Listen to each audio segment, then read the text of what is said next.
Christmas morning, she walked into my living room like it was her stage, wearing red like a villain who thought she was the heroine.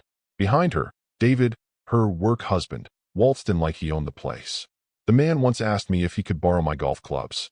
Now he's smirking in my foyer while my wife holds a gift bag and divorce papers like it's some twisted game of Secret Santa. Morning, she chirped, falsely bright. Merry Christmas. I glanced up from the fire. I already knew. The tension in her jaw, the smug angle of David's chin, the extra cologne. It wasn't even subtle. It hadn't been for months. Then she handed me the envelope. Thick, professionally printed tabs. David leaned closer, grinning. Time to pay up, he said, with that smirk that made you want to test gravity using his teeth. I took the papers. Read exactly 3 words. Dissolution of marriage. My pen was already uncapped. I signed the first page, flipped to the last, signed again. Calm. Deliberate. Quiet. She blinked. David frowned. That wasn't the reaction they expected. I stood and walked to the fireplace mantel. Picked up a small box, about the size of a jewelry case. Silver wrapping. Red ribbon. I turned and offered it to her attorney, who was seated awkwardly at the edge of my couch, already regretting being there. I got you something too, I said. He hesitated. Opened it. Inside, one folded document. Not flashy. No cover letter. No threats. Just a date-stamped sheet of legal paper with 4 signatures and 1 line highlighted in yellow. The man's face blanched like he'd just watched a slow-motion car crash and realized he was in the passenger seat. He leaned toward her, voice trembling. You need to start begging. Now. Her head whipped toward him. What? Are you serious? His hand was already shaking. Where did he get this? I smiled, but didn't answer. Because how I got it didn't matter. It existed, and it was valid. A clause buried deep in the partnership agreement her father had co-authored when her startup was still begging banks for seed money. Clause 7.3, limited partner override, signed by the silent investor, her own father. It was never removed, never updated, just sitting there, waiting, until now. And now that she had appointed David as interim COO, after ethics concerns, no less, her signature triggered automatic review and succession vote. She had no idea what she'd signed. Or maybe she thought the clause was just legal furniture, something to decorate the document, not burn her career to ash. David looked confused. What the hell's going on? I looked him dead in the eye. I wonder how many more work meetings you have scheduled at the Marriott downtown. Room 912, right? Same as last Friday. He flinched. She looked like someone had slapped her with an open-file cabinet.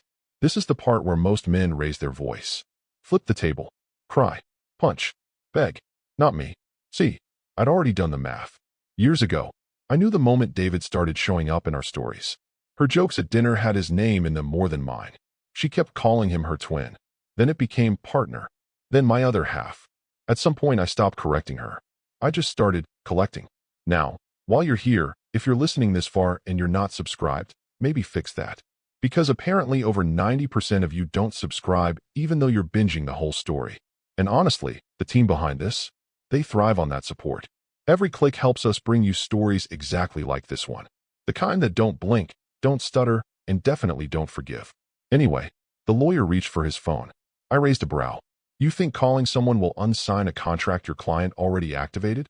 He dropped it like it was hot coal. She tried to snatch the document. He pulled it back. You can't do this, she hissed. No, I said. You already did. David tried to interject. Look, maybe we all. I cut him off. Did you expense the wine? Or the hotel? He blinked. What?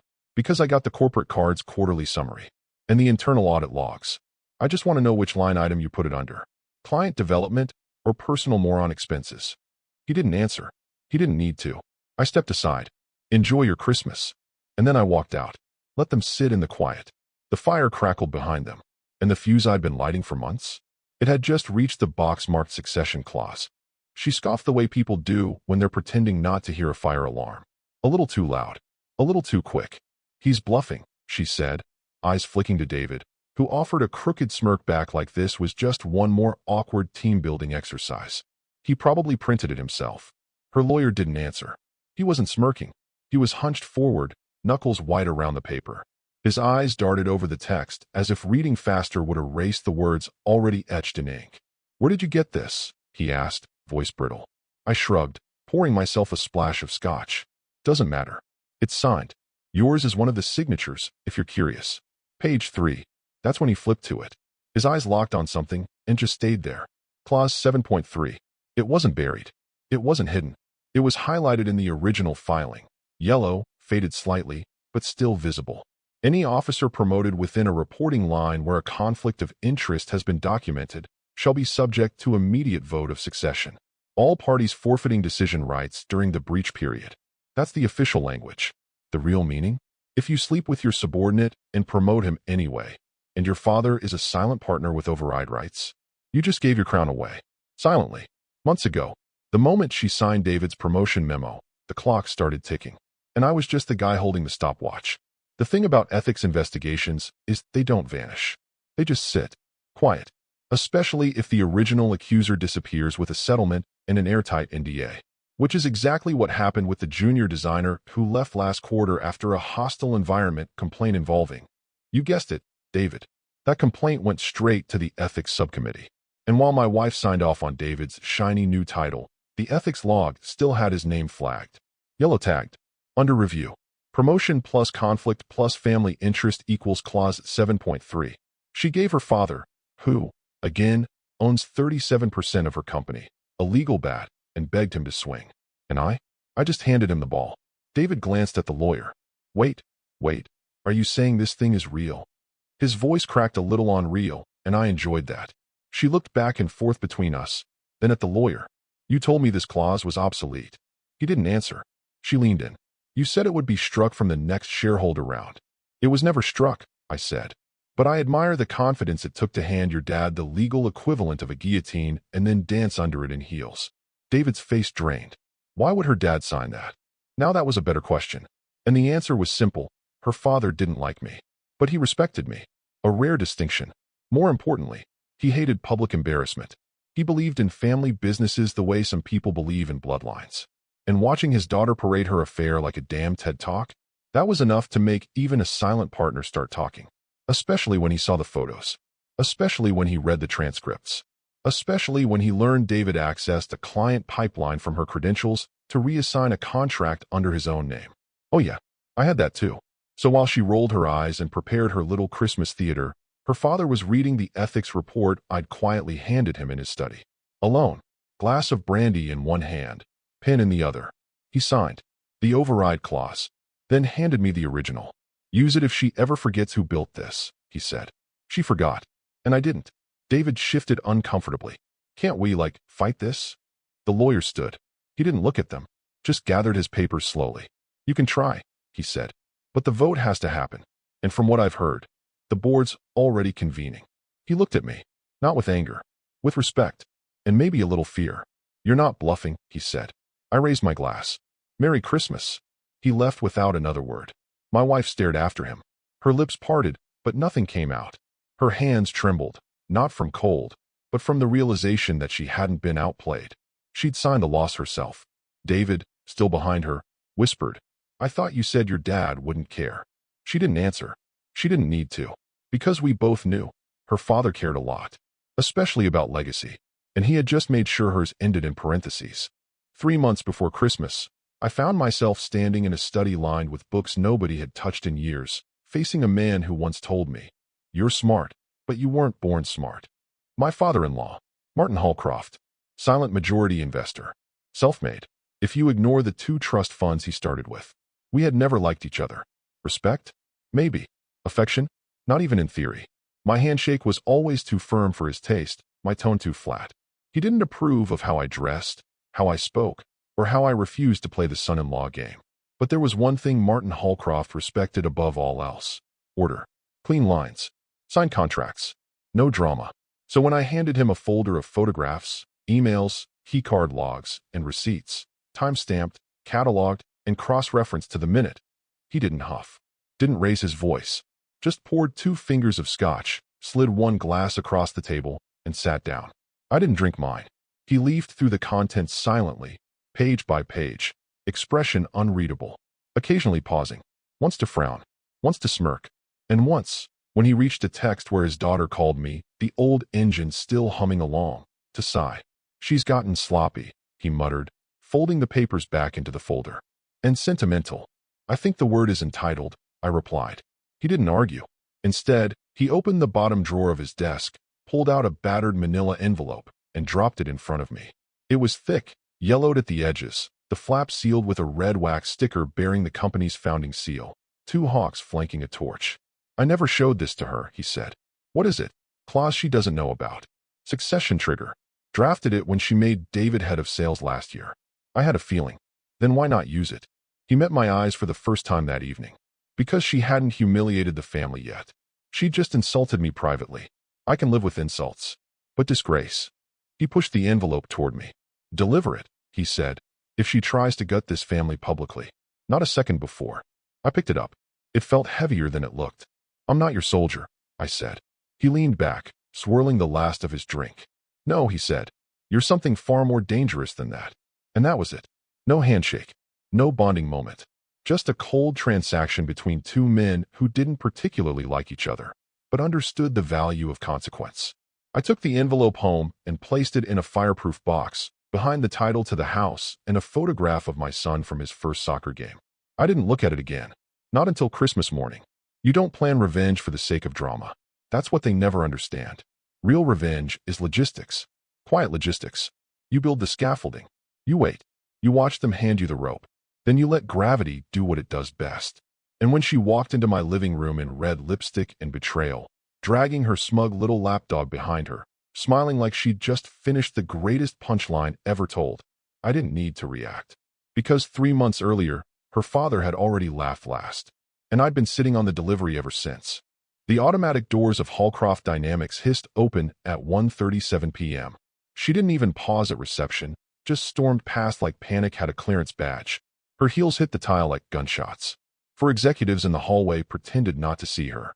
One turned abruptly into the break room, phone suddenly glued to his ear. She was already pulling up the company's bylaws on her phone, scrolling with shaking fingers, searching for some loophole. Succession clause. Her father's handwriting. She hadn't seen it since. God. Since her first investor deck. That clause was symbolic. Decorative.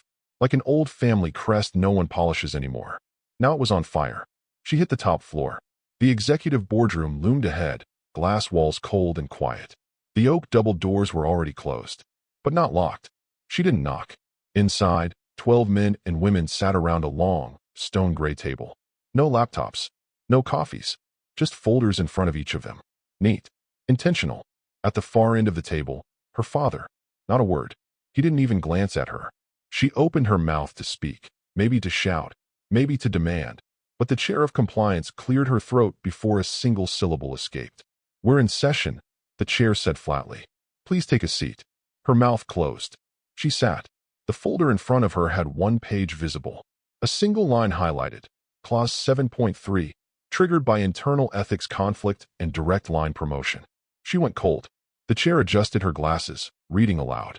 Per the override clause filed and sealed by silent partner Hallcroft and ratified in Q2 of last year. The appointment of any executive officer with a pending internal ethics complaint, if co-signed by a related party, constitutes grounds for immediate succession review. Due diligence shows that the co-signer, Ms. Hallcroft, approved the promotion of Mr. David Hess while such a complaint was pending and without full board consultation. She wanted to say it wasn't active, that the complaint had been resolved, but the complaint hadn't been closed, just paid off, quietly. And now it wasn't quiet anymore. The chair continued. Per legal review, the clause is binding, has been previously ratified, and meets quorum standards. As such, we now invoke a succession vote. She turned to her father. He still hadn't looked at her. The chair spoke again, calm and practiced. We will now nominate a successor to assume interim COO responsibilities. The nominee, she paused and glanced down, is Mr. Calvin Rowe. Her jaw tightened. Calvin, the compliance director. The most boring, painfully ethical man alive. She once called him a sentient clipboard during an off-site. To his face, David had been grooming him for a quiet exit. Now he was taking David's seat. No objections? The chair asked. Silence. She tried. Wait. All in favor. The chair pressed, ignoring her. 12 hands went up, including her father's. Unanimous. The gavel hit the table once. Succession triggered. David was out. She. Suspended, pending compliance review. Access frozen. Executive privileges revoked. Pay paused until review completion. The clause was brutal in its wording. Clinical. Like an obituary written by a lawyer. A page slid in front of her. She stared at it. Sign here to acknowledge receipt, the chair said. This is not an admission of wrongdoing. Only confirmation that the vote has occurred. She looked to her father, finally. He was sipping his water. Still hadn't looked at her. But the corner of his mouth twitched. Not quite a smile. Just gravity, pulling everything back where it belonged. She signed, then stood. No one told her to leave. She just knew. As she exited, she passed David in the hallway. He looked confused. Did you stop it? She didn't answer. And he didn't ask again. Because by then, he was already reaching for his keycard. And it didn't beep anymore. The sun was just beginning to dip when she pulled into the driveway. Cold air, thin and sharp, clung to the pines lining the edge of the property. She hit the remote on her visor. The gate didn't budge. No beep. No whir. Just silence. She hit it again. Nothing. Then a message popped up on her car's screen. Access denied. Code invalid. Her hand hovered in midair for a second longer than it should have, like her brain couldn't process a world where her code didn't work. She reversed. Parked outside the gate. Walked. The path to the front door was cleared, salted, efficient, sterile, like someone had taken care of it for guests, just not for her. The porch lights clicked on as she approached, motion sensors triggered by her presence. They felt accusatory. On the welcome mat, a box. Nothing sentimental. No jewelry. No letters. Not even a toothbrush. Just a few clothes, some travel-sized toiletries, and a broken frame containing a photo of the three of them. Her, him, and their son, at a fall carnival 6 years ago. She was mid-laugh in the photo. He was already looking away. Taped to the door, one envelope. White. Sealed with a single piece of blue tape, the kind you'd use for painting trim. Her name, block letters. No dear. No warmth. She opened it. Inside, a copy of the prenuptial agreement. Not the one her lawyer reviewed before the wedding. This version was annotated. Yellow highlights. Margin notes. Stickers like it had been studied. Taught. Her amendments were circled. She'd forgotten how many clauses she pushed for, how hard she fought to include them. So proud of her foresight. Clause 12. See, in the event of extramarital activity confirmed by independent evidence, primary residence rights revert to the uninvolved party. Clause 14. Any marital asset contributed by inheritance or pre-existing trust shall not be subject to division unless co-signed ownership is documented. Clause 17. If infidelity is proven, the involved party forfeits any residual claim to estate disbursements tied to family-held business equity. Back then, she'd insisted, I just want to protect what I'm bringing in. It's fair. He had nodded. Signed. Never argued. She never thought they'd be used against her. But there it was, bottom of the page, a handwritten note. His. Photos enclosed. Dates included. Witness list appended. She flipped through the packet. Hotel receipts. Surveillance timestamps. Her text thread with David printed out. Key messages highlighted. One in particular, he won't fight. He never fights. That's what makes it easy. Next page, a notarized form. Filed. Effective immediately. Her breath caught. She dropped the papers. Clutched the door handle. It didn't turn. She rang the bell. Nothing. Rang again. Knocked. Pounded. The house didn't answer. Through the frosted glass, she could barely make out the hallway, the edge of the staircase, the corner of a rug. Familiar and now foreign. It looked like a museum display. The home was gone. All that was left was property, and none of it was hers. She fumbled with her phone. Called him. Straight to voicemail. Tried again. Still nothing. Tried their son. No answer. Her legs gave out. She sat on the porch step, the cold seeping into her bones, into her skin, like punishment. She stared at the box beside her. Then the door. Then the blue tape. It had always been there. In the contracts. The forms. The files she barely skimmed while smiling across the dinner table. He hadn't trapped her. She'd drawn the blueprint herself. And all he did was follow instructions. By morning, the silence was no longer confined to the house. It was everywhere. She sat cross-legged on a hotel bed, comforter pushed aside, cell phone glowing like a lifeline that wouldn't hold. She scrolled through her contacts, thumb hovering over names that used to mean something. Old brunch groups. Co-workers she'd mentored. High school friends she'd never unfriended. Call. No answer. Call. Voicemail. Call. This number is no longer accepting calls. Even her sister, didn't pick up. That one stung. They used to talk every Sunday. Wine glass in hand. Venting about husbands. The irony made her gag. She finally got one. Madison. College roommate. Worked in private wealth management now. The kind of person who always sounded like she was mid-latte. Hey, she breathed. Thank God someone picked up. There was a pause. Then Madison spoke, measured. I heard about the vote. She tried to sound casual. Oh yeah? It's being handled. Another pause. Longer this time. You should know, Madison said quietly. Your emails are going around. Internal ones. From your company's servers. Her heart twisted. What do you mean? I mean forwarded. Shared. Leaked. There's a chain thread. A long one. That's illegal. That's HR's problem now. But I thought you should see this. A message pinged her inbox. Subject line, just so you're aware. She opened it. A screenshot. At the top, her name. David's name. The subject line, the blueprint. It was a Slack thread. Private. Archived, but not deleted. She read it once. Then again. Her skin went cold. David, he's harmless. Been watching him for years. Man barely reacts to thunder. Her, exactly. That's why it'll work. He never pushes back. He's too old school. Just signs and disappears. David. So we're still good to gut the estate before Q4? Her. Already prepping the filings. He won't even notice till his keycard stops working. Beneath that, someone had highlighted her message. Using the old man's passivity is the only thing that's made this bearable. She dropped the phone. The old man. Her husband. She hadn't written that to be cruel. Not intentionally. It was a joke. A vent. But jokes don't get forgotten. Especially when they age like milk and leak in corporate email audits. She tried another friend. Megan, from the yoga group. Straight to voicemail. Then Shannon, her PR director. They used to meet twice a week for drinks, gossip, and brand strategy. Shannon picked up. There was no hello. Why didn't you tell me you were planning a succession shuffle? Shannon asked. I wasn't. It was personal. Yeah, and now it's public. You dragged David into C-suite without even cleaning up the ethics complaint, and now I'm being asked if I knew. I didn't think it would activate. Shannon cut her off. You didn't think. At all. We've all worked too hard to build something solid. And now your personal mess is our liability. I have to go. Click. The line went dead. She stared at her phone like it had betrayed her. But it hadn't. It was just the messenger.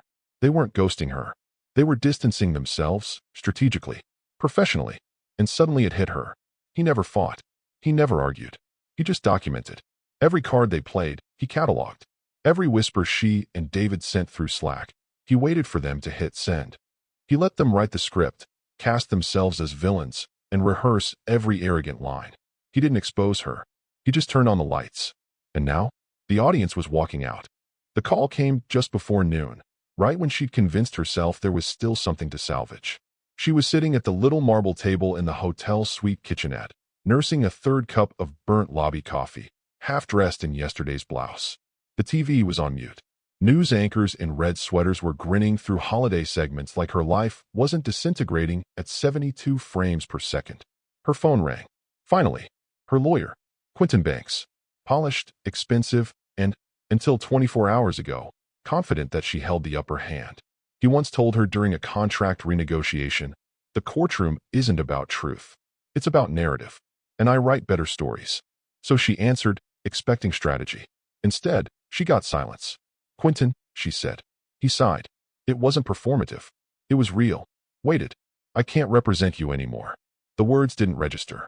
Not at first. Excuse me. I'm terminating our agreement. Her voice snapped to high alert. On what grounds? Another pause. Conflict of interest. That's not legal grounds. You're under contract. And I'm invoking Clause 5C. Termination upon discovery of unreconcilable material misrepresentation by client. She blinked. What misrepresentation? I read the full packet, he said, voice tighter now.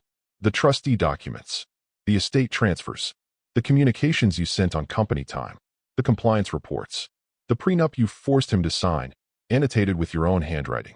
The Slack threads. The memo about gutting the estate. That was private. No, he corrected. It was discoverable. Her hands curled into fists. You said I had leverage. I said that before I saw this, he replied calmly. You had leverage. What you have now is the beautifully assembled, elegantly executed self-sabotage campaign. He didn't win. You gave him everything. She stood, pacing the length of the suite. So that's it. You walk. I'm protecting myself, he said. If I stay on, I risk being named in a discovery motion. He's got counsel already, doesn't he?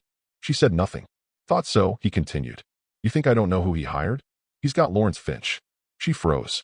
Finch was a corporate litigator with a reputation for dissecting opponents like a surgeon with an old grudge. The man wore courtroom victories like neckties. Her stomach flipped. Quentin, wait. You know me. We've done deals together. I do know you. That's the problem.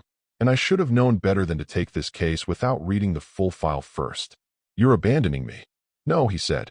You abandoned yourself months ago. You just didn't notice. He hung up. No goodbye. No referral. Just the soft finality of a call ending. And then, silence again. She sat back down, staring at the untouched folder on the table. The same one she'd been avoiding opening.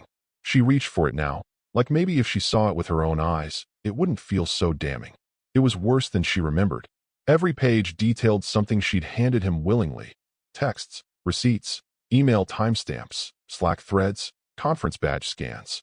There was even a footnote from an auditor stating David's promotion was pushed through under a high-urgency override by co-founder Hallcroft, against recommendations from compliance.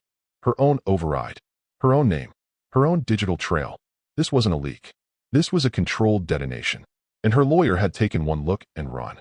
She set the folder down and stared at the window. Outside, families bustled through the street in coats and scarves. Laughter carried through the cold. Kids chasing each other with snowballs. Inside, she sat, perfectly still, like a house already condemned, not by fire, but by the quiet knowledge that every support beam had been sawed through long before the collapse. And she'd handed over the saw. The courthouse was quieter than she expected.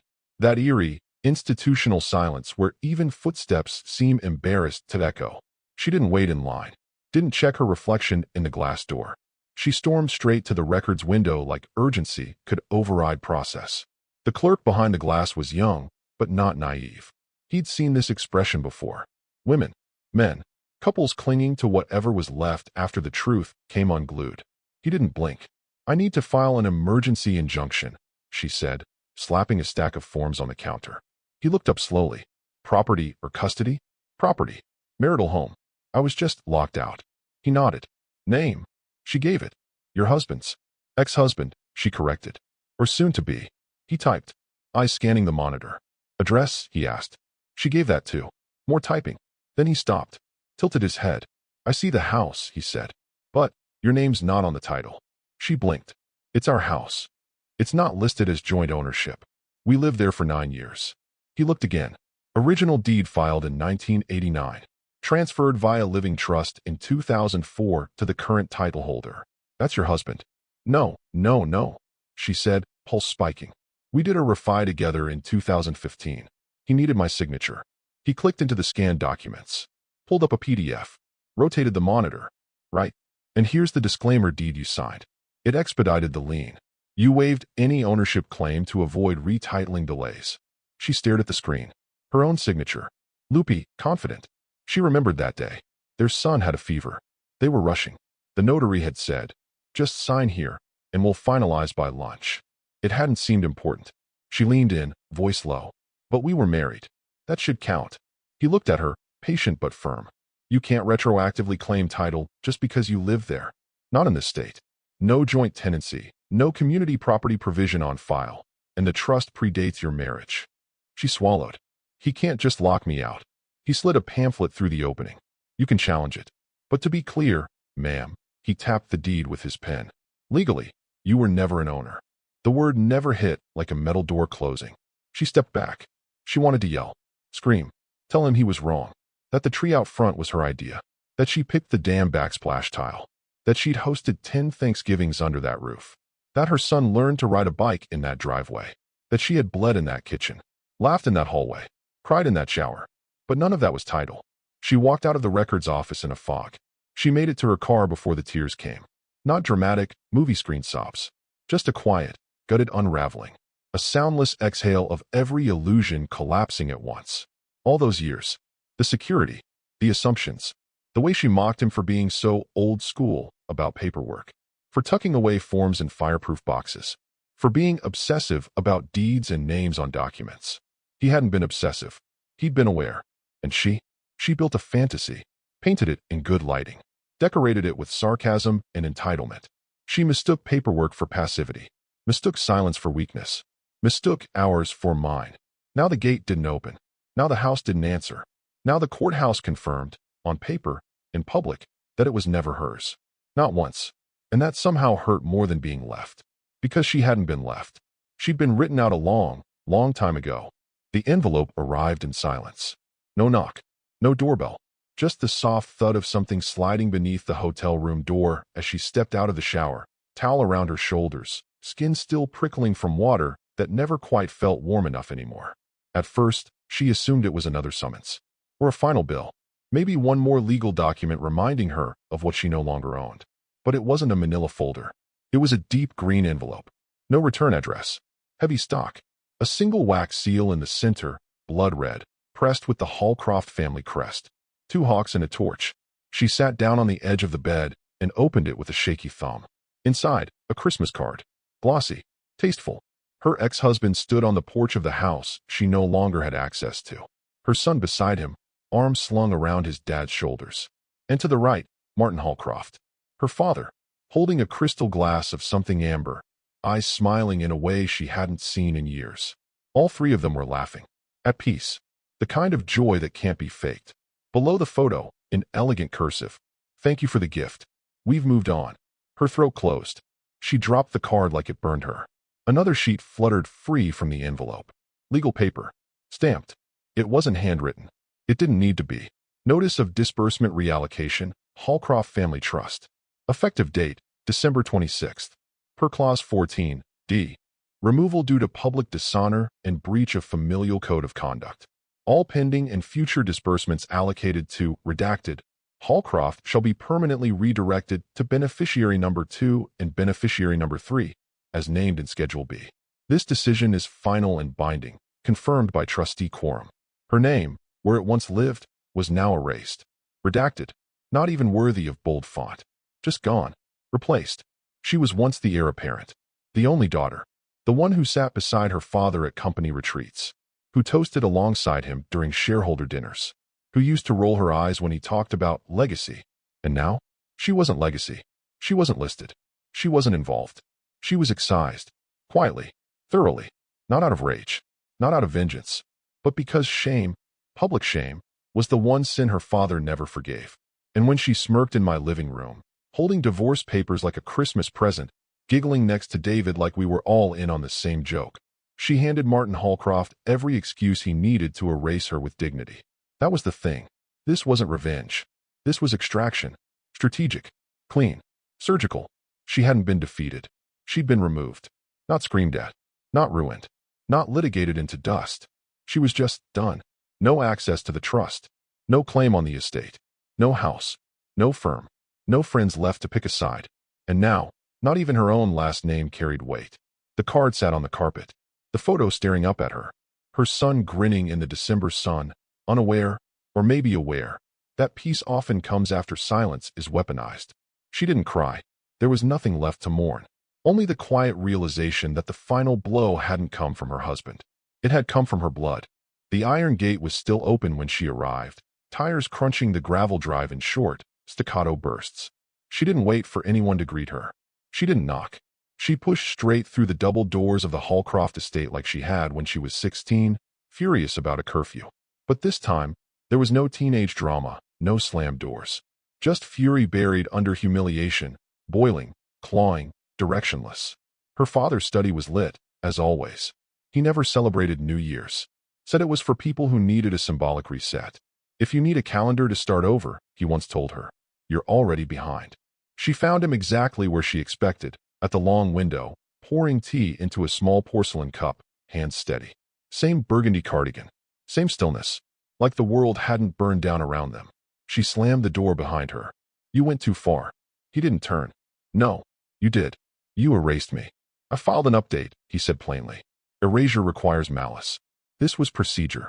Her jaw trembled. You gave him the clause. He nodded once. 3 months ago, you let him destroy me. He didn't destroy you. He revealed you. She stepped forward. You chose him over me. Now he turned. Not angry. Not smug. Just old. And done. I didn't choose him, he said. I chose dignity. She blinked. He continued, placing the teapot back onto its tray with surgical precision. You mocked him for being quiet. For being steady. You joked about his passivity. About how easy it would be to gut the estate.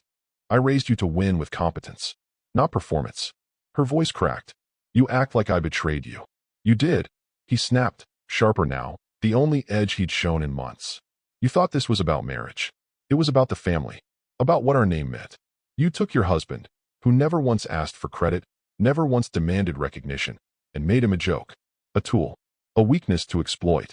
You humiliated the man who helped carry this family's name with more grace than you ever learned. She clenched her fists. He's not blood. Her father stared at her, something cold flickering behind his eyes. No, he said. He's not. But when the storm came, he built a wall. You lit a match. She couldn't breathe. I was your daughter. He nodded slowly. And you still are? But that doesn't entitle you to immunity. She reached into her coat, pulled the Christmas card from her bag, and threw it onto his desk. That was cruel. He glanced at it. It was closure. Tears pricked at her eyes. You don't even regret it. I regret, he said carefully, that I didn't teach you sooner how expensive shame can be. The room fell silent. Outside, fireworks began to crack in the distance. Celebrations in neighboring towns. The new year had officially arrived. But in this house, there was no countdown. No party. Just porcelain cooling and the echo of a daughter realizing the war wasn't between her and her husband. It was between who she thought she was and who everyone had already stopped pretending she still could be. She turned to leave. At the door, she paused. One last try. You really believe he deserved all this? Her father didn't look at her, just sipped his tea. He never raised his hand, he said softly. He asked for nothing, until you took everything. And with that, she stepped into the hallway. The sound of her own footsteps following her out of the only room she was no longer allowed to belong in. Not because they hated her, but because the silence she mocked had done its job.